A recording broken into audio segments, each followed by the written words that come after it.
Welcome to This Jungian Life.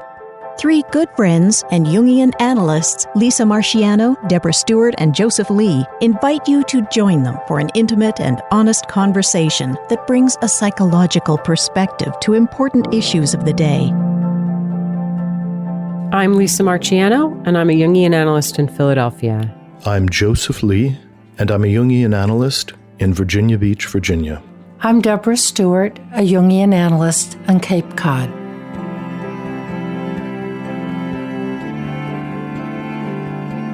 Well, hello. I want to wish all of our listeners a very happy new year. We're trying something a little different this year. We haven't done this before, but we have produced a best of episode for 2022. So we looked at our top 6 episodes and we pulled out some segments that we hope are enlightening and interesting and lively. And so I hope that you enjoy this. The 6 episodes are, in order of popularity, The Inner Work of Age, Shifting from Role to Soul. That was our interview with Connie Zweig. The next one was Forgiveness or Fury, Finding a Way Forward. Donald Kalshed, Trauma and the Informed Heart. Amor Fati, Love of One's Fate. Vocation, Answering the Call. And Reality is Medicine. So, sit back and relax and enjoy this highlights reel. But before you do, I just want to remind you about Dream School. This might be a great time to give Dream School a try. That's the start of the new year.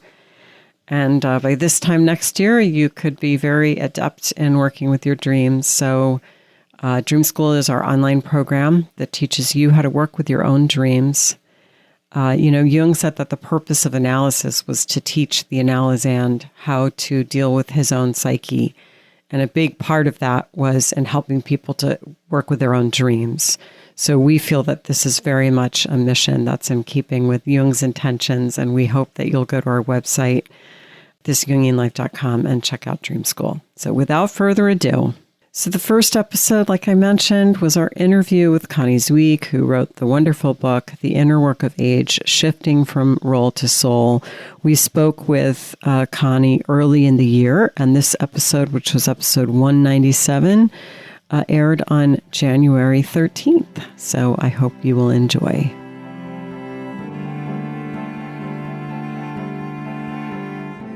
I think what we're talking about is identity. We're talking about when we're the target of a projection that's narrow, whether it's old or Black or Jewish or Republican or whatever it is, part of a tribe that's other than us, then we're looked at as that's all we are, right? That's all, and that's what we're saying right now, that the doctor looked at your father, Lisa, as an old man and couldn't see anything else. That's all he saw was old. And part of what's happening in the culture right now is people are taking on very narrow identities from my point of view. I am trans, or I am Native American, or I am whatever it is. And I'm struggling with this in the same way that I would struggle with I'm old and I'm proud. Because, and I understand that kind of developmentally we need to accept these ethnic identities or sexual identities, gender identities. I get that because they've been rejected and they need to be reclaimed. But I also want to say that's not all of who we are. We are spiritual beings. And whether we call that soul or spirit or higher self or the self, as Jung did, or whatever we call that, it doesn't really matter to me. The God within, Buddha nature, I don't care what the names. But there's something larger than these kind of narrow identities that people are taking on now. And I think that's really important. So the method of shadow work can be stated fairly simply, but it's not simple because, the shadow's nature is to hide, right? It's tricky, it's elusive, and so its nature is to go back into the unconscious as soon as we identify with it. The first step is what I described when I was sitting near this woman and I noticed what I was saying to myself. So, what is the self-talk, the inner dialogue that's going on with you in any kind of situation about aging? If you're noticing that, you're with an older person and you begin to talk to yourself and it's kind of activated, or if you notice that someone you love is showing signs of aging, what are you saying to yourself? And the second step is, what are the feelings that arise with those thoughts? What kind of emotions are coming up? And what are the bodily sensations that go with it?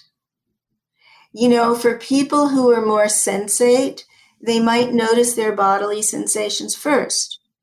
It doesn't show up for me that way, but there are people who will notice their bodily sensations first. Or feeling types might notice their feelings first. So you identify those three dimensions, okay? Mental, emotional, physical dimensions.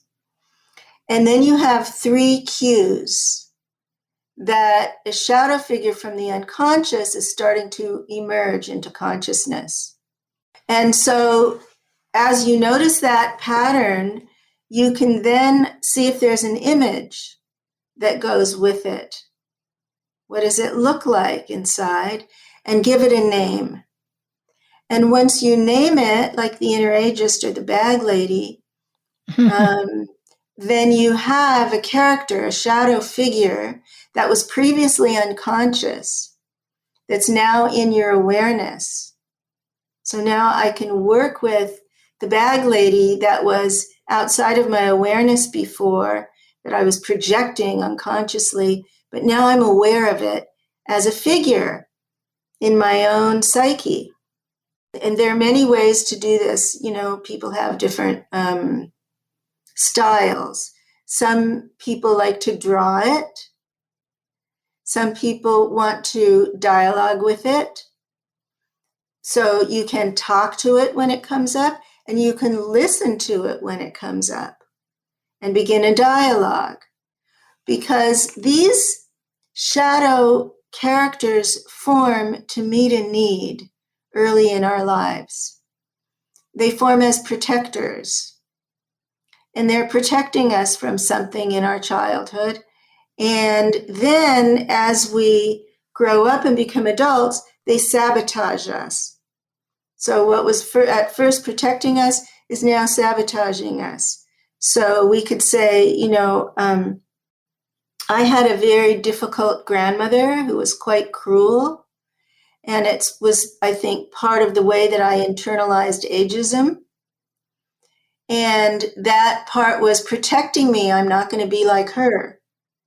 And then as I became an adult and my own aging was happening, it sabotaged me from actually becoming conscious and accepting, as Lisa said, of what is, right? So I began to work with that character, and I saw that it had been protecting me, and then it was sabotaging me.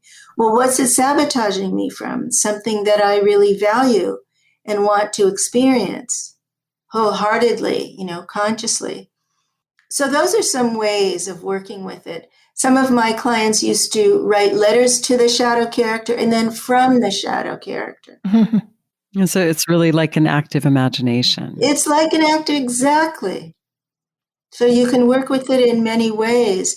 And then you'll start to notice that the charge, because it was so unconscious, it carries a lot of charge. And it will recede again, right, into the unconscious. And as it comes forward and you work with it and it recedes again and you remember and you forget and you remember and you forget, it starts to lose its charge. It's not such a big trigger after a while because it's more familiar to your ego consciousness, and it starts to change and your relationship to it changes. I think that's really just so important, that resolving the polarity between the protector and what then becomes a saboteur is simply, although it takes such a lot, it's simply relationship. When we know something, when we know an inner figure and can dialogue with it in any of the ways you mentioned, and there are so many more, it's not so fearsome. We like what we know, and we have to get to know those parts of ourselves. And it may show up in a dream. Oh, yes. And so we can work with it in that way. And we can work with it more consciously like a dream figure, in the way, if you're familiar with working with dreams, you can work with it like that. You know, this figure is a part of me. What is it trying to tell me? What is it standing for? What does it mean? What is its deeper message? What is its deeper value? So one of the important pieces is rallying our courage and determination to really reach inside of ourselves to these uncomfortable places and to develop a relationship with those elements and to go where that leads us, which is a different kind of journey and in many ways an internal journey. That's so right. You know, this just seems to me almost like Jungian individuation work 101, about which Jung wrote 18 volumes. So obviously it's a little more complicated than that. And many, many wisdom traditions, psychological theories, etc. So it's one of those all roads lead to Rome kind of things. But that if we do rally, as you said, Joseph, our courage and determination to know those parts of ourselves, it's pretty enriching. Yeah, let me also say, to tie it back to our conversation about identity, it's important that we don't identify with the shadow character, because that is not who we are, right? Narrow box. So I am not the inner ageist. It's a part in me that I internalized from the outside. And it's a part that I'm aware of now and have a relationship with, but it's not who I am. And that's true for any shadow figure that we identify as we do this work. Our next most popular episode was Forgiveness or Fury, Finding a Way Forward. And this episode, which was episode 202, aired on February 16th. It seems to me that both those who are seeking forgiveness and those who are seeking to grant it carry a burden which is somewhat different. I think that the one who is aggrieved is overshadowed often by the gods of revenge, and the one who is offended is overshadowed by the gods of shame. And both of them extract tremendous costs. They wound and they continue to fester inside of both in ways that can blight the individual life, blight their families, and, as you were saying, perpetuate a kind of violence. And whether it's a violence that happens within the internal psychic environment or a spirit of violence that prevents the individuals from properly caring for their loved ones that are near them, there's a cost and a transformative process that all parties ideally would participate in. I'm wondering if it would be worthwhile to try to offer a few definitions of forgiveness from a psychological standpoint, not just necessarily defining the word, but what do we think is actually happening when there's forgiveness? And can there really be forgiveness? I mean, how do we understand that concept? Well, one way that people have thought about it is that when you can be the forgiver, you are bigger than the wound that was inflicted. It's like being a container. We've grown bigger, and that can be part of my history and my experience, not denying it, but I'm bigger.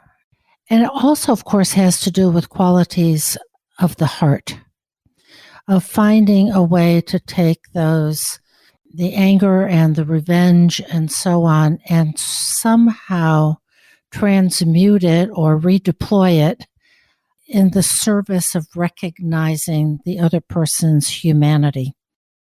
To me, forgiveness, when it's granted, would mean that I am surrendering and giving up the desire and the power to punish the other.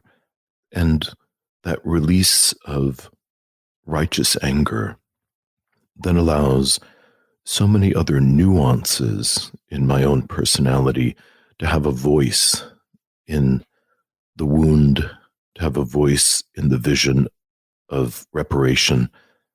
So I think really identifying the grip that the desire to punish has on the psyche. I have another definition, and to me it answers, or it gets part of the way toward answering this thorny thing that can come up around forgiveness, which is, if I forgive, am I just participating in the silencing of my own voice? Am I inviting further difficulties because I'm not being honest about my suffering? So how do we parse that? And this definition was brought to my attention by a wise colleague, and she attributes it to the author Molly Layton. And here's the definition: holding in your heart at the same time the magnitude of the injury that has been done to you and the humanity of the person who injured you. Which feels like a wonderful example of the holding of the tension of opposites. That forgiveness is not simply repressing the knowledge of my own suffering in service to harmony, let's say, but it's letting both things be there. And that understanding of forgiveness, it seems to me, can be very helpful thinking about forgiveness in an interpersonal, intimate relationship. So there's something about not being naive, not being overly innocent, really recognizing that I'm going to use the word evil, that evil exists, that we can't kind of magic it away with great compassion. I mean, I think we have to hold that too.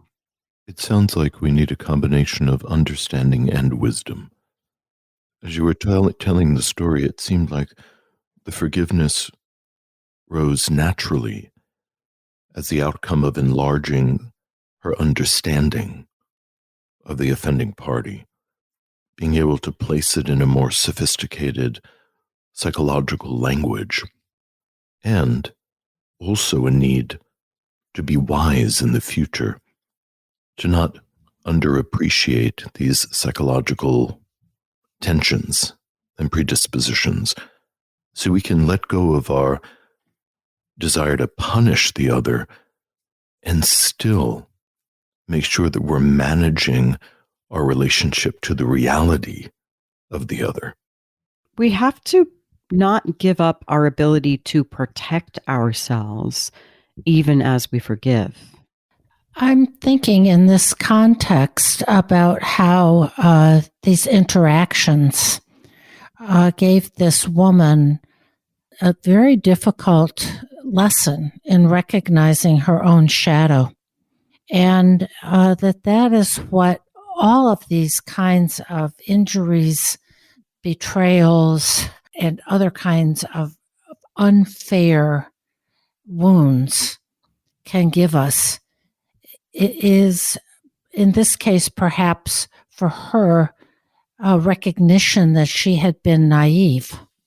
And sometimes we just deny in the face of an injury that we too are capable of being hurtful, of saying something unkind, of doing something that's unfair. And our narrative and our anger protect us from having to face our own shadow. Did I participate in this? Do I have some of those tendencies in myself as well? Was I just naive? Did I forfeit my voice in order to be approved of, liked, promoted? Shadow is very much a part of this kind of process, oftentimes. There's a very radical idea that Jung brought forward as he was reflecting on his own childhood trauma, but also orienting to his analyses. He suggested that at some point that we have to ask ourselves, who am I such that this happened to me? And in order for that to not sound like blaming the victim, which I don't think Jung was saying, he's leaning into these various values that Jungians have, that we participate in a kind of unified field, that the archetypes and complexes within us create overwhelmingly powerful gravitational fields that pull us and others into certain kinds of enactments, and that these forces, while they are personal, are also transpersonal. And here he goes into, I think, an understanding about the role of the gods in our misfortunes. That's a difficult place for many people to stand in when they're in the beginning of the healing process and they need to have their experience validated. But over time, I think it's an interesting lens to be able to wonder what is happening in my own unconscious mind that is creating these collisions with people and circumstances that are so excruciating and harmful. And it also puts the kinds of injuries that we didn't participate in a context that is transpersonal, that the gods have been in charge, the gods have decreed, the gods are unpredictable, which lifts it out of any kind of cause and effect, but also lifts it out of the field of injustice and blame, because sometimes bad things happen. Joseph, I love that you brought us to this notion of the gods. And I'm thinking that in ancient Greek culture, there was this idea that fate was largely unknowable, and that in some sense it was just something we had to contend with. That orients us in a way to really having to take responsibility for the hand that we were dealt. We're holding certain cards. Life dealt us certain cards, and somehow we just have to figure out how we're going to play those cards. There is a very earthy matter-of-factness to gaining that ground. That after we've grieved, after we've explored the facts of what's happened to us, after we've uncovered and expressed our anger and outrage and grief and the suffering that we are bearing forward, that at another point, as you're saying, we have to take hold of our lives and figure out the stance that we need to move forward as successfully as we can. Which means that we have to take the power back in our own hands. Next, we have our conversation with Donald Kalshed. This was one of our most popular episodes ever. and it's called Donald Kalshed, Trauma and the Informed Heart. It was episode 228, and it aired on August 24th.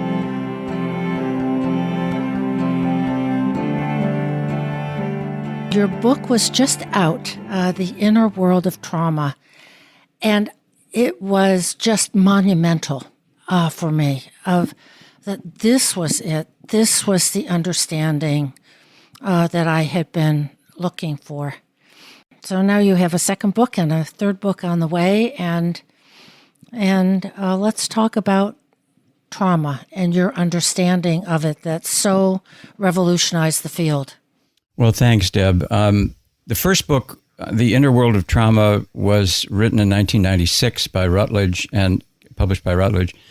It followed my experience in the 80s, in the 1980s. You know, trauma was not really talked about much. There's a whole trauma paradigm that's emerged in the last 40 years, certainly, starting with Judith Herman's work, not starting with that, but she was seminal in introducing childhood trauma to the field. I was introduced to trauma in the following way. I was a Jungian analyst. I was new in practice in New York. And a lot of my patients, it turned out, were presenting dreams to me of persecution, violent attack on the dream ego by parts of the psyche that seemed to be archetypal. They were men in black, monstrous figures, and so on. And so I got very interested in that. And it wasn't only the presence of violence, but the presence of violence in relationship, it seemed to me, to something extremely vulnerable and open in the personality. Almost all my patients that fit the trauma description were highly sensitive people in Elaine Aron's characterization. In other words, they were very tuned in to their inner feelings. They were very vulnerable, very fragile, very sensitive, poetic individuals. And so it was that very vulnerability in them that seemed to be under attack. And I'll remember one case in particular stands out in my memory. It was a woman who was seeing me for no particular reason except vague depression, and she was in her 60s at the time. She had a feeling that her life didn't quite make sense. And so as we started to, unpack her history, it turned out that she was brought up in great luxury, but turns out emotional poverty. So a lot of individuals who suffer from early childhood trauma, and that is my specialty, by the way, not later adult trauma, although I've certainly seen a lot of people with adult trauma. But what's interested me is how the very early trauma in childhood can influence a whole lifetime of symptomatology, of psychopathology. Anyway, this woman, her mother happened to be dying at the time. She was in her 90s, and my patient was cleaning out her house, and she found some old movies of her own childhood, and she got them onto, at the time it was DVDs. No, not DVDs, but VCRs. Remember the old VCR machines? This dates the therapy. So she put them on a VCR, and I suggested, and then she watched them, and she said she couldn't sleep that night because of what she saw of her own childhood self. And so I suggested that she bring in the VCR, and we watched it together. And in this 8mm movie, now transported into VCR, there was a wedding, and she was 2 years old, and she was running around. She was being photographed by apparently her father, running around from one pair of legs to the next, imploring the adults to pick her up. She was being ignored, and she was being ignored and again and again until she became quite frantic. Now, it's hard to imagine that the father who was filming this wouldn't have intervened, but finally she ended up in the dust, pounding her little fists in the dust, completely disconsolate, completely abandoned, completely undone. And the patient started tearing up when she saw this, and so did I. Mm. And so it wasn't just that we were watching a moment of her childhood in video, mm-hmm. but it was the fact that something new was happening in the transference, in the relationship with my patient. And It was very moving for both of us. And she was quite affected by this, and more than the movie. She went home that night and wrote in her journal a long note to me about how grateful she was about this moment, and the words kept going through her mind, "You affected him, you affected him. And he cares about you." So that night she had the following dream. 2 women, long since separated, sisters, are going to be reunited after many, many years. And they're going to meet on the upper level of a staircase that's shaped like a uterus, like the Gone with the Wind staircase. Do you remember those? Fallopian tubes. Remember that one? Fallopian tubes, right? And one sister is waiting up above, full of anticipation and excitement. She's dressed in red. The other sister is coming to meet her up the right-hand staircase, dressed in green.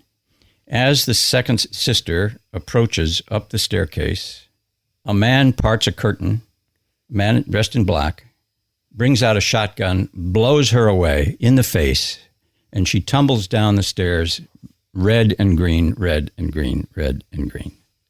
Where the woman up above, seeing this, is so horrified that she can't contain herself, and she vomits over the staircase. End of dream.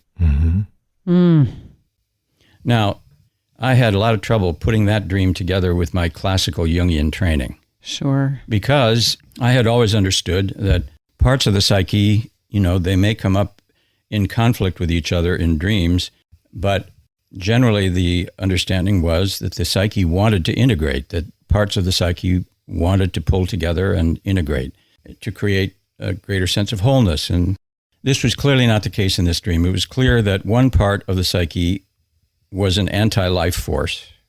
And when I say that, I mean, I don't think this part wanted to actually kill the vulnerable feminine. But what I've come to see is this theme of death in dreams caused by these men in black, these dark figures. The effort is to kill connections to that part. The effort is to kill consciousness of the vulnerability. So that's what I came to understand was going on here. So I became aware that, okay, there seem to be in the psyche defenses against the vulnerable possibilities of healing. That isn't in Jung. So if there's an anti-healing force in the psyche called a defense, and if that's starting to be represented in dreams, then we have something really remarkable that might need to augment Jungian theory. In other words, there are seemingly archetypal defenses against the very parts of us that are required to emerge and come into being in relationship in order for us to heal. So I started to read a lot of what the psychoanalytic literature called resistance to healing. And this all falls under the category of resistances to healing. And lo and behold, many other therapists before me were talking about this. They were talking about an internal saboteur that attacked a libidinal ego. That's Fairbairn's language. And other people were talking about the same thing. I got very interested in the fact that there was precedent for these ideas, but they just had not found their way into Jungian theory. So my first book was called The Inner World of Trauma, Archetypal Defenses Against the Personal Spirit. Now, I use the personal spirit as an image of that vulnerable, childlike, seeking, reaching out, longing for connection, attachment part of us that wants to reach out, and the defense says never again, because the defense has been there, came into being when that child was massacred so many times early on, and the defense is not evil. The defense is simply trying to prevent this childlike part of the psyche from ever re-experiencing that traumatic pain. So the defenses are trying to regulate how much pain can be experienced by the ego. So it's a self-regulatory, affect-regulatory system, and I called it the self-care system. And I've come to see it as composed mostly of this attacking violent energy and an inner child, but it's more complicated than that, because I then came to realize that paired with the attacking violent energy was, those of you who have seen my second book and heard me talk about this know that I talk about violence on the one hand, but illusion on the other. So there's a dark angel and a bright angel in the self-care system. Illusion is the bright angel's effort to create altered states, addictive states, oblivion, in order to cast a spell over the traumatized ego and make sure it doesn't experience its feeling. So I'll end this little homily by saying that trauma is the fact that all of us are given more to experience in this life than we can bear to experience consciously.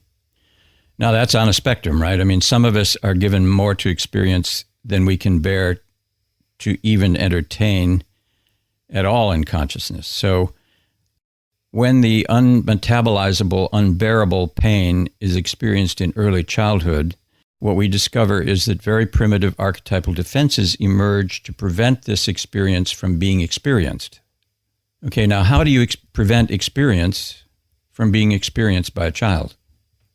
Well, the short answer to that is that you chop it up. You chop up experience into components, and you disseminate those components to different parts of the psyche soma. So affect in the body is sent to the body, or what we call the somatic unconscious. Images in the mind are sent to the mind. The memory of the actual event goes into some other pocket compartment in the psyche, and those parts don't join up to make whole experience, and you need whole experience to have conscious experience. So a trauma survivor will have flashbacks of images without feeling, or feeling without images. And this is what Jung discovered, by the way. Jung had this experience of having emotions without images when, in 1912, he suffered his sort of breakdown after the rejection of Freud, and he had to practice yoga exercises, he said, because the emotions were overwhelming and he was afraid of a psychosis. And those yoga exercises and his attending to the unconscious and finding images in the emotions saved him. Because once he had the images in the emotions, he was beginning to have whole experience. And whole experience then can lead to integration. Fragmented shards of experience, which is what Jung started with, do not lead to integration. They just go round and round and round and round and round. That's a definition of trauma that we can all get a hold of. The defenses that render impossible experience unconscious are called dissociation. And I've written a number of papers on dissociation and Jung. Jung had all the tools for this understanding. He talked about dissociation a lot, and his whole complex theory is, in a way, a trauma history, a trauma theory. Because he said, look, the psyche is built out of affects. Remember, Jung said the basic core of my theory, of our theory, is affect. So trauma is built out of affect images, and affect images become the little building blocks of our dreams. They show up in our dreams with strong feeling and the defenses against them. So a complex is a strong feeling and a defense against that feeling. That's what splits it off from the regular ego. So in a way, I was very indebted to Jung for this whole idea that, there are defenses against certain affects that come up that form our complexes. But Jung did not contemplate the level of trauma that, Debbie, you were talking about, that you were blown away by. For Jung, it was as though the trauma he was working with were affects that could be remembered, that were painful, that became part of the shadow personality, that were defended against. But they were not traumatic affects that could completely disorganize the personality. And that's what we find in severe cases of dissociation. So there's a range. I mean, with certain patients, we're working with complexes, and those are more mature psyches, and the trauma has occurred later in life. with certain patients, we're working with more serious levels of trauma. And so I've talked about a core complex of the traumatized psyche in early childhood. That's been the subject of recent articles. So.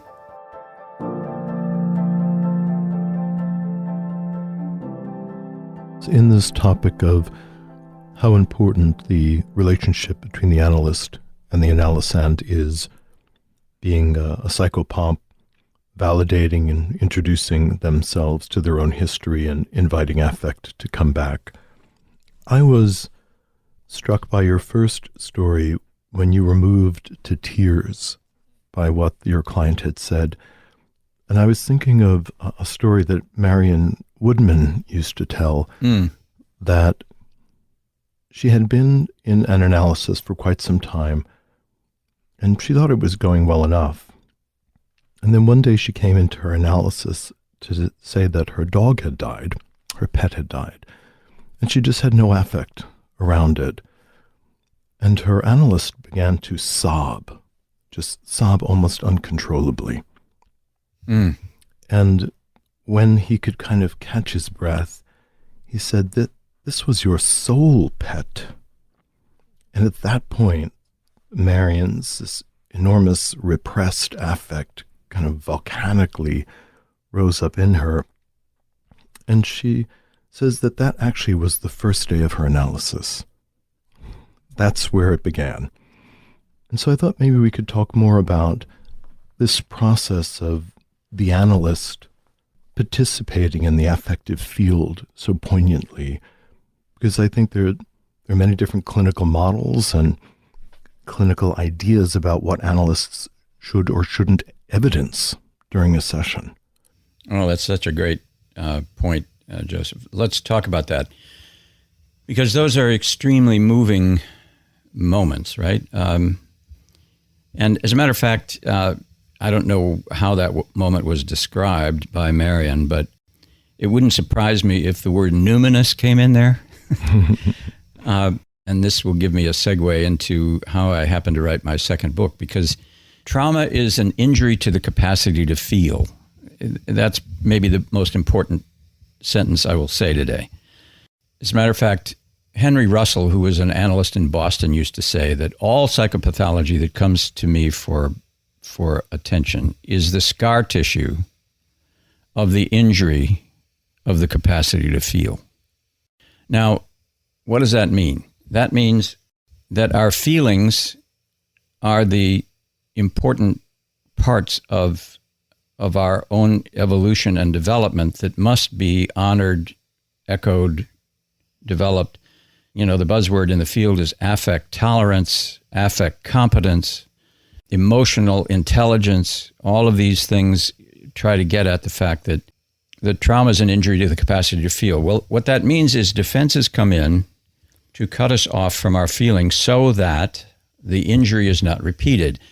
And those defenses, dissociation, are very effective. And apparently Marion Woodman had very effective defenses, because our animals are about as close as we can get often to feelings of our own innocence, our own pre-traumatic vitality, our own vital spark, if you will, our own soul lives. You know, Jung's basic idea was that we are all deep inside us, lying somewhere dormant, like a seed, is the potential wholeness of the self. And that seed will spring to growth around certain experiences and moments, and our love for our animals is one of the places where we're going to find that soul image coming up and being carried by a beloved animal. An episode that's very close to my heart was the one that aired on March 9th, and it's episode 204, and it's Amor Fati, the love of one's fate.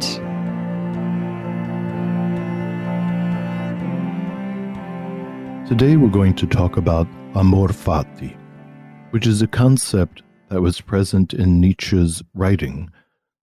In some ways, it rose out of his own suffering. As he left his conventional work and decided that he would earn a living as a writer, as he survived various disappointments in his life and struggled to find a way to move forward without a constant atmosphere of despair, he cultivated the idea that one could love one's fate by choice, that one could reflect on the past or even one's fantasies of the future and have a sense of enthusiastic embrace, even if there were temporary moments of suffering. And so today we're going to talk about this love of fate, Amor Fati, and see whether this is just a pipe dream, whether this is something that as modern folks we can really ascribe to, or whether or not there really is a kind of secret truth in this that we might be able to apply to our lives.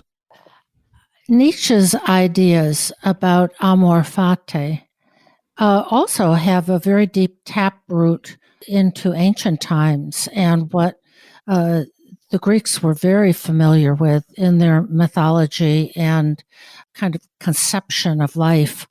There were the three fates who were daughters of Zeus, and one of them was Clotho, the spinner. Another one was Atropos, the unturnable, unchangeable, inevitable. And then there was Lachesis. She was the one that cut the thread. And their purpose was to ensure that everybody lived out their assigned destiny. And that was represented by the thread that Clotho spun from her spindle. But again, it's this idea that certain things are givens, that we're not altogether in charge of how our lives will spin themselves out. So the idea of fate itself is something that human beings intuitively either create as a philosophy or they ascribe to the gods, the sense that there is a higher intelligence, a higher power that is coordinating for its own reasons the various elements of our lives that we can't control even though we try our best. Freud might say that this, in some ways, is a defense against existential anxiety, that if we were to believe that the world was just a chaotic miasma, that we might never leave our homes, or, as the absurdists explored, might even commit suicide out of hopelessness. Is this an eternal truth? Is this a way that we kind of just whistle in the dark to keep ourselves calm? It seems to me that Amor Fati expresses a worldview. When we cultivate it, we're adopting a worldview that just very much in opposition to what you were just raising. We have a belief in some kind of plan that is greater than that of our ego. We have a sense of fitting into a larger story, even if we can't understand it, even if it's so much bigger than us that it seems absurd. Rather than giving in to a belief that all is meaningless, we essentially cultivate faith that there is a higher meaning to it. And that allows us to love it. And I think, we've talked a lot about acceptance on the podcast, and clearly this concept is related to acceptance, but the idea of loving one's fate, not just accepting it, but really loving it, it's a different quality.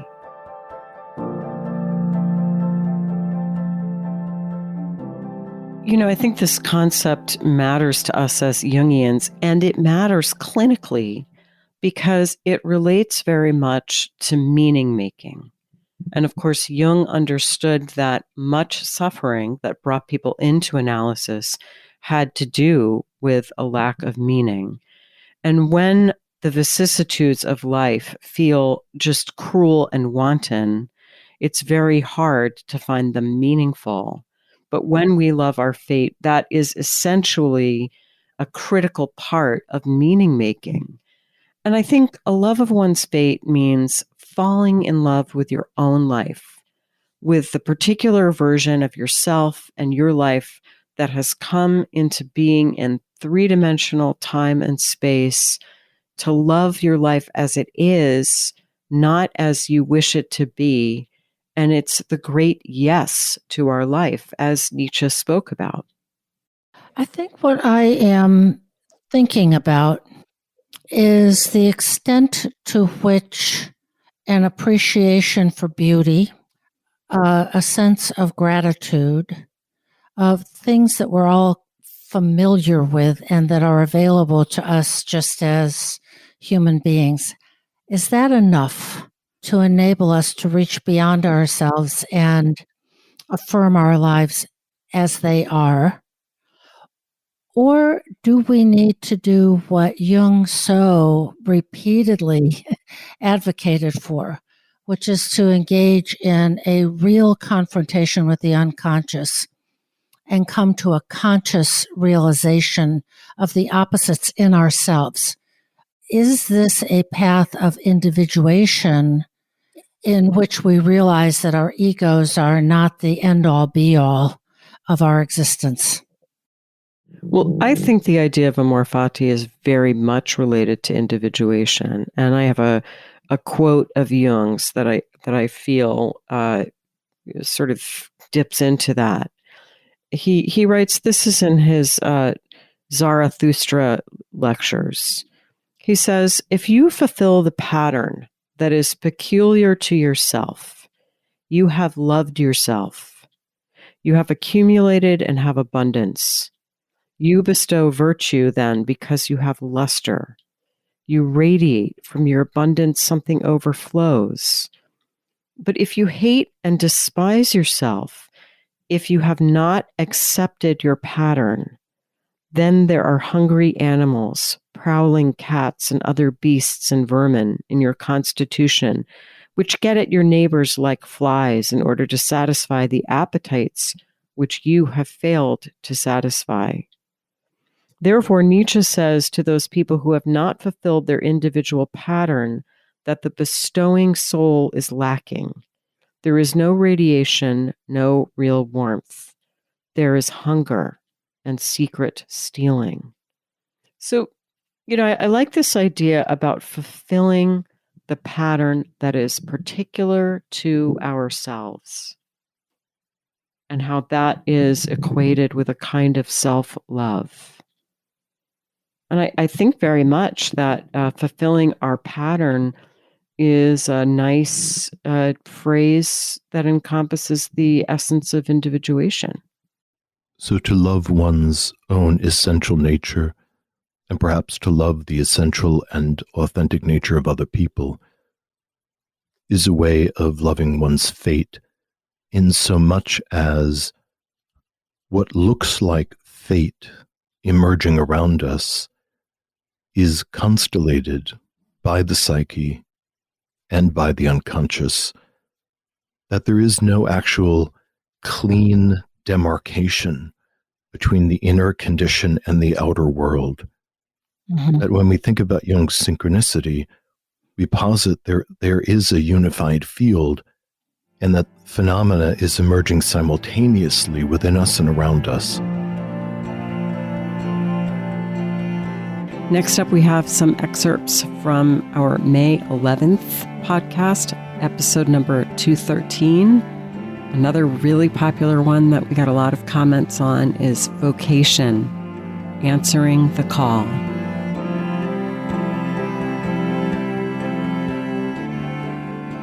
And a fantasy and a vocation, I think, are quite different. And we can have a lot of creative and deeply gratifying fantasies which we might manifest, which is part of the creativity of the ego. And the ego is marvelously creative and creates beautiful things and great ideas that should be taken quite seriously. But that's different from vocation. Vocation descends down from the self into the personal unconscious and rises up as implacable desires that the ego may not understand, but becomes symptomatic if it fights against. When one yields to this deepest calling or deepest authentic desire, often situations will organize to allow this to be possible, but not free. It doesn't come without cost. The difference, I think, between vocation versus just a smart choice is that when we are bearing the cost of the vocation, there is a certain kind of graceful submission to the suffering of the cost, which doesn't mean there isn't a cost. So when I think about how much it cost all of us, and myself included, to go through analytic training, it didn't make sense. It didn't guarantee that we were going to make any more money as psychotherapists, or God knows, get any more respect than somebody else was going to get. But there was a way in which the burdens and challenges of training never made me feel like I had made a mistake. Mm-hmm. But I was well aware of the burden of them, and certainly liked to bray and complain plenty of times, which you guys did we all.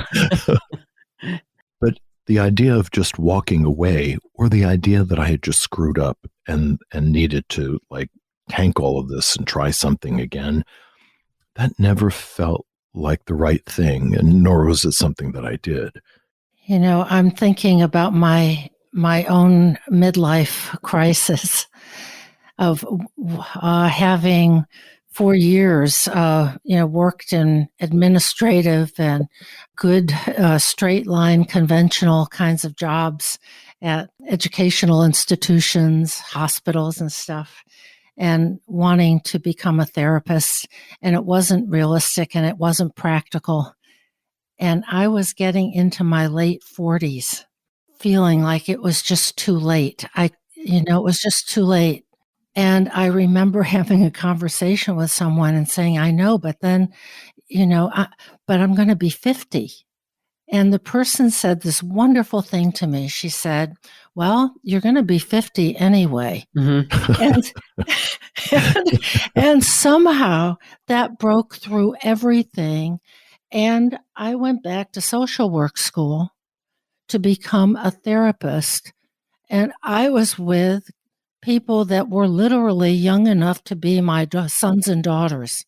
And a lot of it was difficult in ways I hadn't expected in terms of culture and kind of the role of a student all over again. And so I'm just sharing that, I think, with listeners, maybe to just point out that sometimes the time seems wrong. Sometimes there's a lot of reckoning that has to be done with, my professional self-image. And now here I am, a student again. And yet I never doubted that this was what I was meant to do. And one of the signs that we're on the right track relative to alignment with the psyche is that it grants us enough vitality to take the journey. It doesn't always give us the money to do it, or line us up with a lender for the student loan, but it does give us, for me, an unfailing amount of vitality so that we don't run out of gas, a third of the way through. Or that's one of the criteria that I often use as to whether or not I'm going to act on an idea that's risen in front of me. The deal that I make with my own unconscious is, I'm willing to listen to anything you've got to say, but if I don't feel like you're going to give me enough energy to bring this to completion, I'm not going to do it. And so I have that kind of salty handshake with my own unconscious.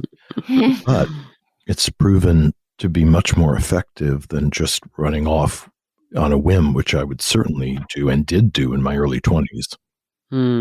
I think that's huge, Joseph. I'm just going to land on that word vitality. And I often use the word enlivened.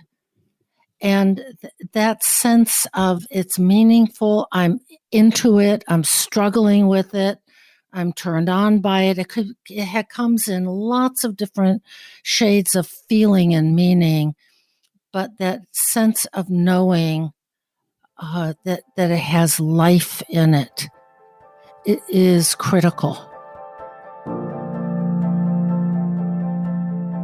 that takes me to maybe the flip side of vocation and the people who are so immersed in a vocation, and we may that they have no room for anything else.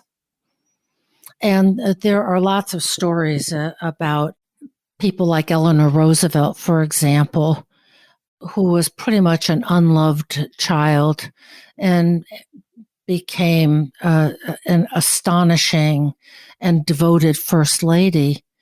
But that immersion in a vocation can also be compensation for a childhood where the person felt unloved or was weak or was fragile or sickly or something else.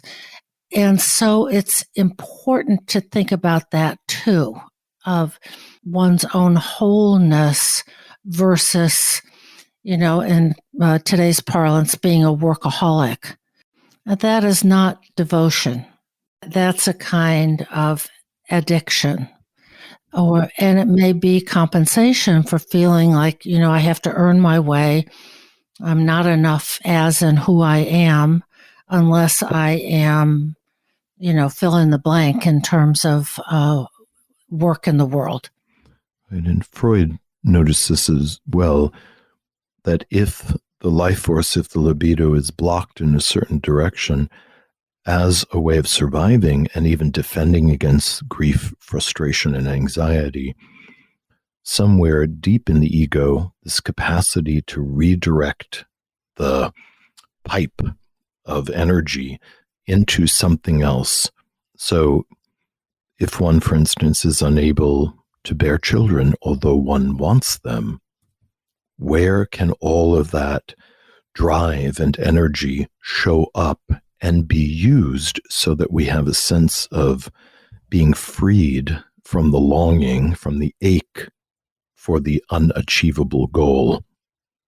So in one sense, it is a reasonable coping mechanism as a way of kind of having a place in the world. But I agree with you, Deb, that is not synonymous with vocation in terms of something that the self has tasked us with.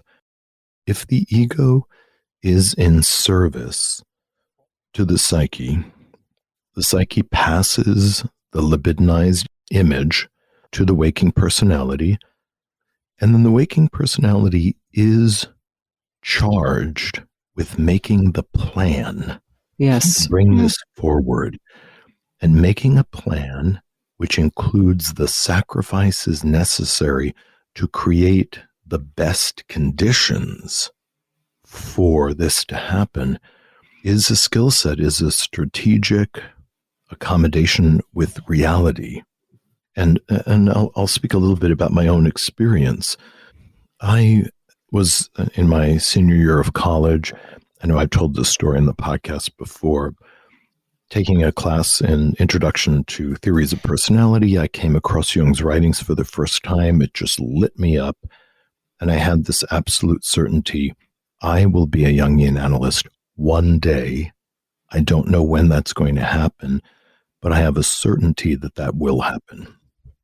And it just cooked, simmered very slowly in the back, and didn't really trouble me. And I went on to have all kinds of other experiences as a failed actor and an often highly successful waiter.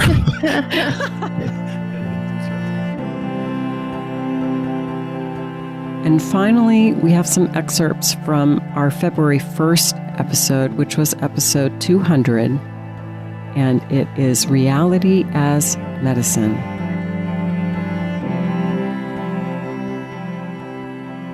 One of the ways that we can also just approach reality from a purely Jungian standpoint has to do with his ideas around typology and the functions.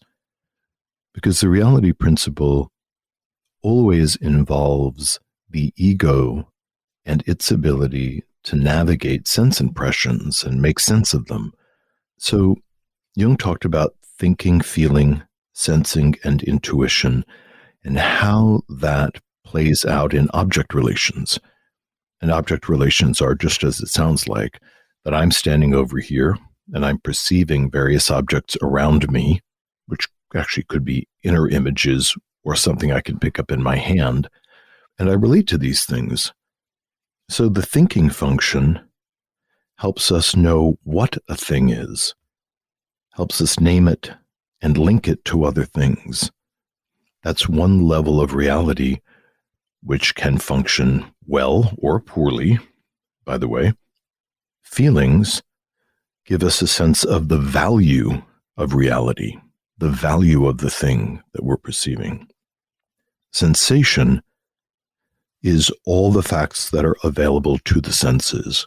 What my eyes tell me, what my nose tells me, what my taste buds tell me. And sensation gives us proof that something is, that it exists, but does not tell us what it is.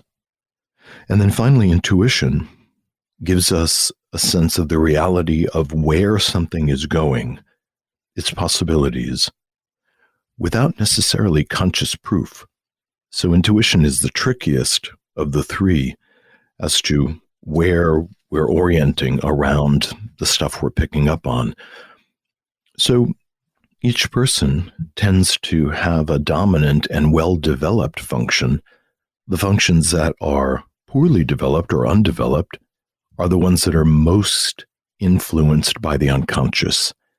And that means it's the most, what I might say, is contaminated with the fantastical. So I'm an ENFJ, and feeling and intuition are things that I traffic in. And because that's something that I have some conscious relationship to, I'm more likely to find that adaptive, that the information from those lenses allows me to kind of navigate in a way that's reasonably successful. But my sensations and thinking are much more submerged in the unconscious. And that means that my body sensations, which is rather odd, don't always correspond to something that's happening concretely in the room. That the unconscious can be influenced by all kinds of very subtle things, which I'll experience as body states. Similarly, because my thinking function is more in the unconscious, my thoughts are more saturated with complexes and fantasy material. And consequently, I am really motivated by fantastical philosophies and alchemical realities, and out of the corner of my eye, looking for the dragon in the vase. And, and I have to really keep one foot in reality to know that these are fantastical thinkings. People who are scientists and the thinking function is right out front, they tend to be much more concrete and in some ways perhaps more useful in their thinking function. Dealing with reality, recognizing reality, adapting to reality is really an ego function. And Jung was really clear that the purpose of the ego is to mediate between the individual and the outside world, but also to mediate between the individual consciousness and the inner world. So the ego all the time is dealing with input from the outer world. I got the water bill for this month or whatever, and the inner world. I had an upsetting dream last night, or I'm in a funny mood that I don't understand. And so we really need a strong ego to be able to manage the inner reality and the outer reality, and to mediate sometimes between them. Joseph, you had that wonderful phrase about sort of layering the outer world with meaning, that comes from being able to have a relationship with the inner world. It also comes from being able to keep those two things distinct. I'm thinking about cognitive distortions. And cognitive distortions, you can find a whole list of them online. And there are ways that our perception of reality is altered for one reason or another. I'll give you an example. One is emotional reasoning. And emotional reasoning is because we feel a certain way, we assume that what we think about this thing is true. So for example, if I'm really, really angry, let's say because I got a poor grade on a test, then we think the teacher's been unfair. And it might be true the teacher's been unfair. It also might not be. But in that moment, we just sort of accept our feeling about something as fact. And I think this happens in the collective all the time, that we become very upset about something going on in the culture. And before we really think, well, wait a minute, is what I'm thinking about this accurate? We make a judgment call based on a strong feeling about it. And it's a lot of work to transfer from a deeply felt emotional state over to the thinking function and do a fact check. Now, wait a minute. Did this really happen? And what is the meaning that I have made of this? The bad grade or something that has made me upset, of overcoming emotion, and that also means overcoming or fact checking magical ideas, magical thinking, that if I do this, something else will happen, and confronting our tendency to deny things that we don't like and we don't want. We're really, in this realm of self-confrontation, self-reflection, self-examination, and it's very difficult to do. And this weaves into some other central Jungian ideas, which is the dissociability of the psyche, that we are navigating various levels and valences of intensity.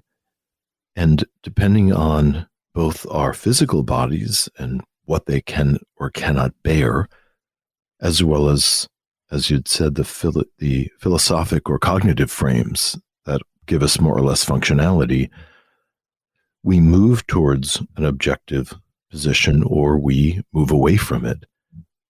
So if we think about just a complex, a common complex, so somebody has had a real trouble with their father growing up, and so they have a father complex, and they've got this kind of sticky mess of really upsetting memories about dad being unkind or ignoring or being critical, let's just say. And that sticky ball keeps rolling around inside of us. And then all of a sudden, we get hired in a new job. Our boss is maybe an older fellow who's maybe even ex-military, has a bit of kind of bravado and authoritative style about getting things done. And gosh darn it, some of those tones of voice, the little movement of the head when they deliver the speech, or maybe there's just a way that they kind of roll up their collars or their sleeves, and it's just close enough to the images of the negative father complex. And then all of a sudden, this ghost of our own father gets layered over the reality of somebody who's really just your boss. And we find ourselves transported into states of feeling and prompted to act in various ways that are not based on the reality of the relationship in front of us. And in those moments, of course, we're suffering because many of our complexes are quite painful. We're also beginning to create a bunch of trouble in our new job because your boss is probably prepared to like you well enough or to hope that this is going to be a good working relationship and get stuff done. And all of a sudden we're feeling sullen and avoidant and grumbling under our breath. And there's really no rational basis for it. And yet we're caught in non-reality in the moment. I'm thinking of that great quote by Philip K. Dick, the science fiction writer. He said, reality is that which, when you stop believing in it, doesn't go away. And I think sometimes we can really, really believe that something's true because we really want to believe it. Maybe that's that kind of magical thinking. And it may be a really inconvenient thing to have to grapple with. We might not want to acknowledge that the world is warming, but all of the scientific literature says this is happening and it's human made. So we can convince ourselves otherwise because we really want to believe that that's true, but then we're confronted with the overwhelming facts. And some of our unreasonable beliefs or goals that we feel driven by do have some kind of a meaning, but often we need to adopt a symbolic attitude in order to penetrate the meaning. That many of the things that we feel tortured by or battered as we're driven to move forward towards any number of different things. If we knew what unmet need we are trying to indirectly meet, if we knew something about what memories were haunting us that we were running away from, if we knew what we're afraid to admit because it would cause us pain to have to reformulate our sense of self or the world, then we may be able to digest reality, which is medicinal. We almost always gain functionality when we're perceiving our reality with increasing objectivity. Mm-hmm. And making those differentiations of how one thing is objectively different from another then allows us to be competent. If you're satisfied with sugar and salt being the same thing because they both kind of look the same, then you've lost competency in the world of cooking.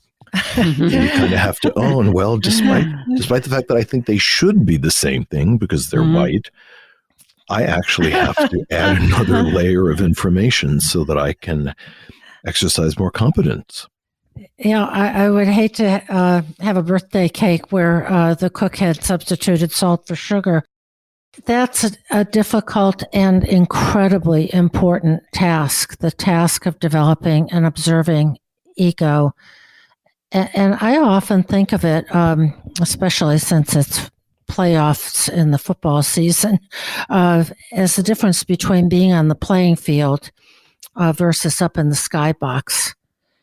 And when it's not a right or wrong, but it's a both and of being down on the playing field and it's raining and it's muddy and vision is somewhat limited, but you're in it 100%. Versus being up in the skybox. Two different perspectives. And it's emotional and involving to be down on the playing field versus seeing something from a distance in the skybox.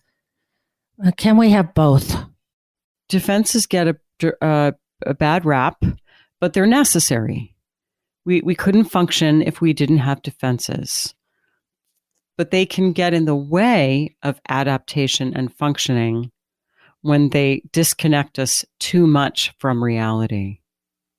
So I'm thinking about the fairy tale by Hans Christian Andersen, The Little Match Girl.